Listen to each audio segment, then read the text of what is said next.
Hello, I'm Tara, and you're listening to my yapping session right now. I just want to say before we get into anything, I'm not here to teach anyone anything.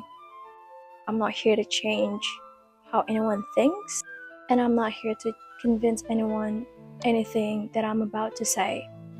I'm here because I believe the truest teacher, the infinite intelligence, is already within us. I hope that everything that I talk about in this yapping session is just helping you remember or opening that gate into the infinite intelligence to flow even more to all of us. Because really, everything that we are searching for outside of us, we already have within us. We are the universe. As above, so below. As within, so without. As the universe, so the self. And we are basically the universe. We're not a tiny drop in the ocean. We are the ocean in a tiny drop. And I just want to say that every book that I read, every knowledge that I get from outside of me is only there to stir something inside me, rather than seeing it as the actual truth of knowledge. Whatever it is very important. We need to always question whatever it is, because we are in an era where everything is accessible. It is so easy to get any knowledge you can think of that you want to learn. You can easily get it by just a few clicks, which is why it is very crucial for us to take a pause and actually sit with what we just learned from the outside world. Let yourself question it. And if you let it sit in silence, sit with it for a little bit until there's questions showing up. And don't do anything. Don't try to question it. Don't try to search it up. Just sit with it, because that's going to stir something within you to actually flow and explain to you by itself. And because knowledge is so accessible, we sometimes forget to stop and sit with it, which is most often that we get really confused with one truth and the other. One side says this one truth and then the other side says this one truth. Which one is the right one? We're so confused because we didn't take the time just enough to actually find the actual truth, because we didn't create the space for the infinite intelligence to flow and reveal itself. Sorry, I have to sit down because I was feeling nauseous. I don't know why. It's not like I'm sick or anything, but anyway. So, when we create a space for our inner teacher to speak, that's when we will actually find out the truth. And also, it prevents us from getting controlled by anything outside of us. When we take a pause and think for ourselves, we are technically saying that nothing outside of us has control over us except us. And again, I am not here to convince you or change how anyone thinks.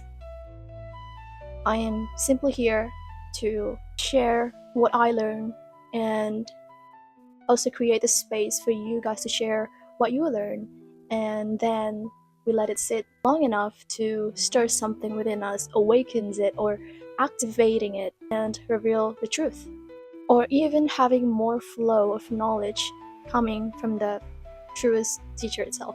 So whatever it is, whether it is a book, a video that you just watch on the internet, the news, the rumors from your friends, anything that your parents teach you, sit with it. And I know because we're old, there are some teachings from our parents that might stick with us to this day. And I just want to say it is not wrong, but I want you to just sit with it and think for yourself. Question it. Ask questions. Why is this teaching me this? Why is that teaching me this? Why? What? How? When? Where? Who? The who is also really important. Because as a child, when we were kids, we trust no one except our own parents, and we just believe everything that they teach us, even though it is far from the truth. And no, we're not here to blame anyone. They simply teach us whatever they think is best for us. But I think it's really important for us to question everything that we have been taught our whole life. As someone who babysit a lot of children, I realize a lot of things actually about parenting. I noticed that some of them lied to their child just so they can control the child. And if that happened in a family, what do you think happened in a city, country, the whole world? But there are some people that are immune to this, and those are people who think for themselves. You can tell them anything. Give them the negative news, give them the positive news, give them the neutral ones, give them anything. And they will know where to sit. They will not react. They will not actively searching for answers. They will just sit down in silence and let the truth from within reveal itself. Because our minds is very incredible. I just turned the light a little bit lighter so it's not too dark. Okay, let's get back to it. We as humans like to think that we have control over ourselves. We like to think that we have the power over ourselves and nothing else outside of us has control over ourselves, when the truth is the other way around. Ever since we were children, our mind has been shaped by the people around us, our family, or the people who raised us, our friends, school, and the media that we consume, and everything around us, even to our experience. And sometimes, this is a fun fact that you might not realize, our minds carry other people's voices in it. And not just their voices, but also their fears, and also how they think, who we are, and how life works. I think we've all had that moment where something felt right, even though it looked wrong, and something felt true, even though nobody around us agreed.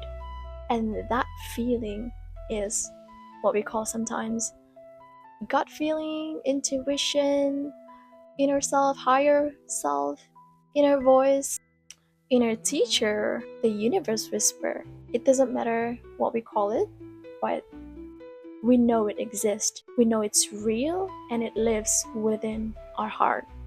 So let our minds be our tools, working in our favor, helping us to navigate, create, and understand, but never our master. Because the moment we let our mind running the show on autopilot, we react before we think, and we decide before we pause. And that is the moment when we stop living inside out to outside in. And I know because we are always programmed to always react to what our mind has to say, we find it hard to actually listen or distinct between the voices coming from the heart and the voices coming from the head, or aka as overthink. I'm gonna tell you a little trick to differentiate between the voice that is coming from your mind and the one that is coming from your heart, which is the inner truth. First of all, it is very light and soft. It is almost like a whisper. if it screams and forces you and urging you, it's coming from the mind. It's not the truth. The truth that is coming from our inner teacher is always soft, light. It's almost like a whisper. It doesn't scream, it doesn't force you, it doesn't urge you or rush you into things. And it doesn't cause you any anxiety. It calms you down, it doesn't argue, and after a while of practicing this, you will just know this is actually coming from my inner teacher. And that's really it, to trust within us more than we trust anything outside, and to come back to ourselves over and over again, no matter how far out we wander. A few years ago, I stumbled upon this book called Untethered Soul by Michael A. Singer, and I told everyone in my life that this book has changed my life. Why did that book change my life? Because that book stirs something within me, which is how much of what we believe about ourselves was actually chosen by us. And I'm a type of person that will come back to a book or anything that I find really impactful in my life. If it stirs something within me really big and it changes the way I think, I will come back to it. Why? Because we never get the same lesson. I repeat, we never get the same lesson as when we first stumble upon it. Why? Because we're human. It is in the law of nature that we are always constantly changing. When we read that book, or when we stumble upon something back in the day, our state of mind, our perspective on the world, the way we see ourselves, it's already different from what we are right now. So what we get back that time from reading that book will not the same as what we will get now by reading it again. Have you ever rewatching the same movie again and again after a while not watching it just because you like it? And do you ever notice that anytime you come back to it and watch it again, you always get or notice something that is different from the last time you watch it? Because I think that every time that I rewatch my favorite movie is Divergent, I always get a different essential or lesson from that movie. And I get goosebumps. I'm literally starting.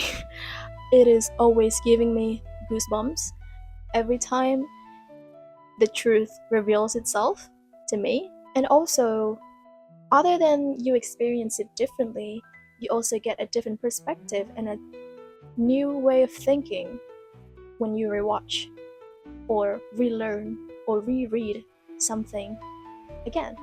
And I used to think that I want to read as much book as I can, but I found out that coming back to the book that is actually impactful to my mind and stirs something within me. And when I say stirs something within me, it's like I can feel something being activated or awakened from inside of me.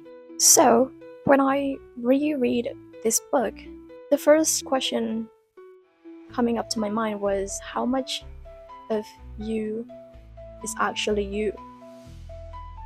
Wait, sit with me and think about it for a second. When we were born, we did not believe anything. We did not know anything until it is being taught to us from our parents, the people who raised us, from schools who taught us.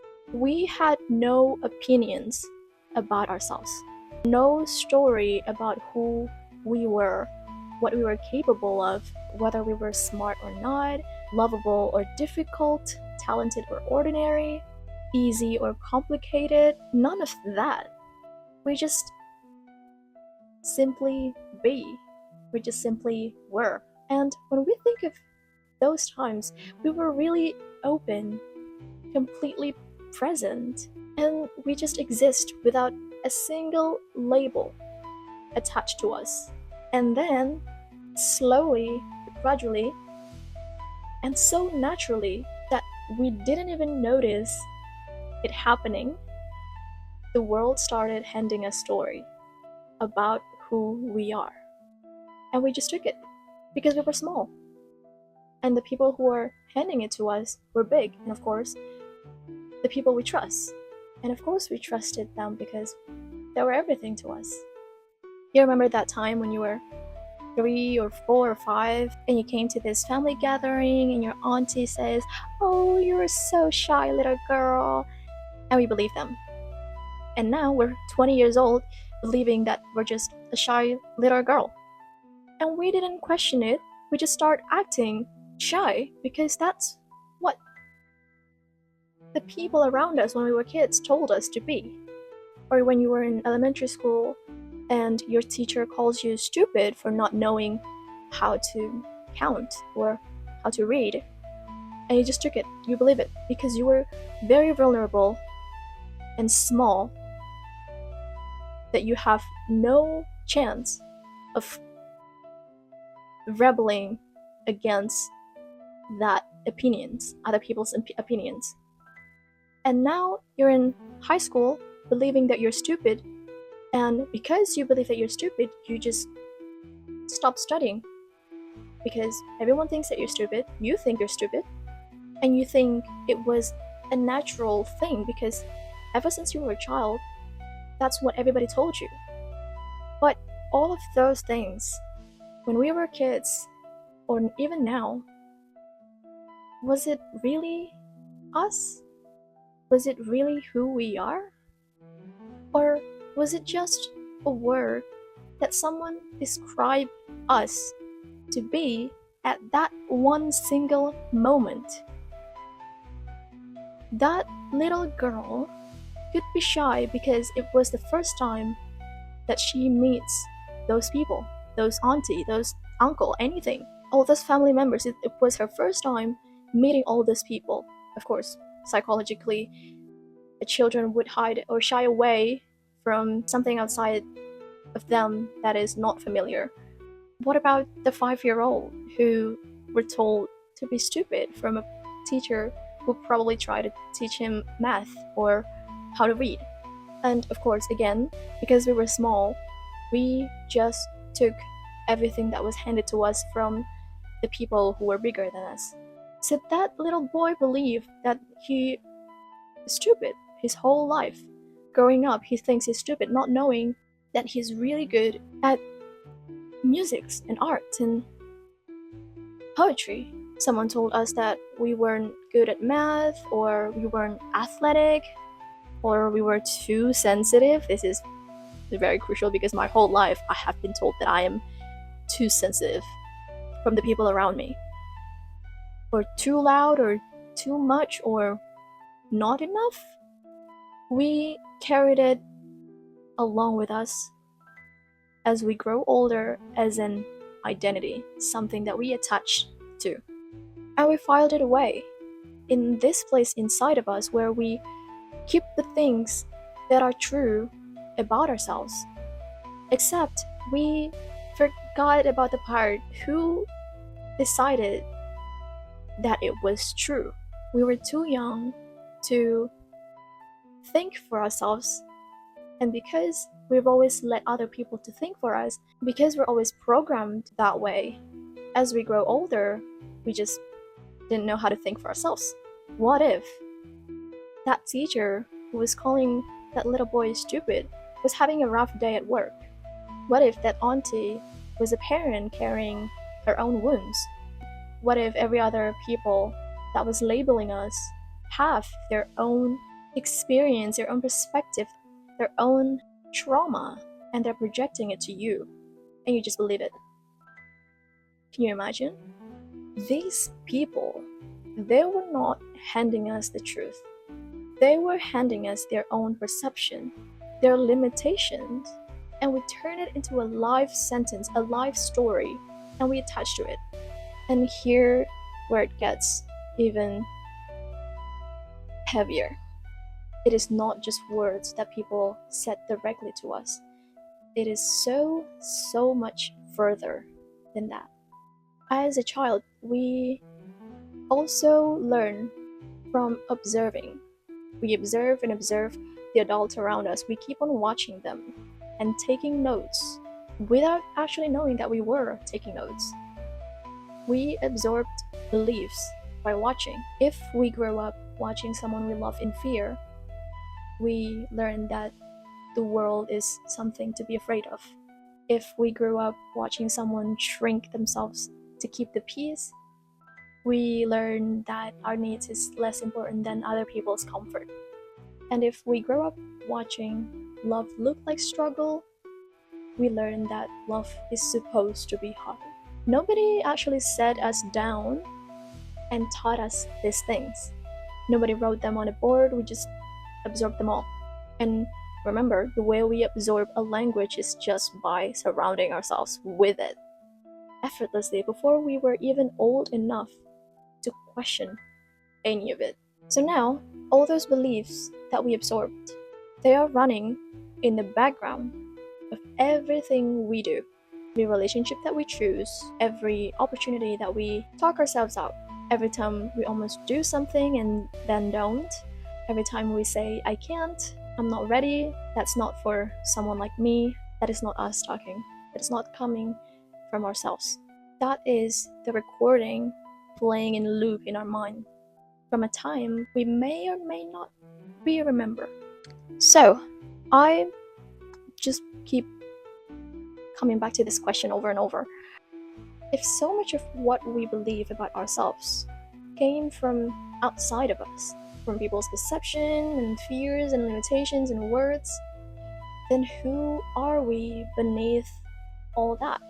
Take a moment, take a pen and a paper, sit down somewhere quiet, strip away everything we were told to be, everything that we absorbed, everything we inherited emotionally from the people and places and experience that shapes us. What's left? I genuinely would like to know, because I genuinely think that what is left is the real us. That is the part that existed before anyone else had the chance to put a name on it, to put a label on it. Before anyone decides who we were and who we weren't. Before the world got its hand on us. And I think that part is so much freer than we currently think ourselves to be.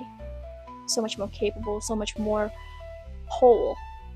I think that part never actually believed any of the limited things that we believe about ourselves today. I think those beliefs feel like ours because we've always been carrying it all along with us this whole time. But carrying something for a long time does not make it yours. It's just making you tired. And here's the thing that really gets me. We wouldn't let a stranger walk up to us today and define us who we are. We would question it and say, you don't know who I am. You don't even know me. But we let a version of that happen when we were children because we had no defense. We have no ability to go against it. We have no ability to question it, no frame of reference to know that what we were being told was just one person's opinion. And yet we're still living inside that story decades later. As we get older, we start to realize that we have the ability to ask questions, we have the free will within us, and we have the ability to pause and think for ourselves. Do I actually believe it about myself? Does it align with my truth? Or was I just never given the time and space to question it? One of those beliefs is yours. You can take down or let go the other one. We don't have to have all the answers. We don't have to figure out all the answers, all the ways, or the hows and the ways to something or about something. What matters is that we take a moment, we create the space for us to ask questions about it. Because the moment we stop, we create the space and genuinely ask questions, something else will lead the way. And always remember, it does not rush, it does not give you anxiety, it does not argue, it's not loud, it's not harsh, and it's not mean. It is always the soft and light, almost like a whisper, and flow, and calms you. That's when you know you were led by your inner teacher. I think most of us are so busy with our day-to-day life that we forgot to actually sit with ourselves and take a moment to ask questions. We think that we don't know the answer, that we ask those questions to something outside of us. We ask that questions to our friends, our family, or the people who are older than us, we think, who are wiser. Of course, that's fine, but it is also crucial for us to sit down and let the answer coming from within us. And this life journey is all about coming back to our own self over and over again after we wander around outside of ourselves. Whatever you're carrying right now and wherever you are, I hope by listening to my yapping session stirs something within you and trigger many other questions coming up from within you.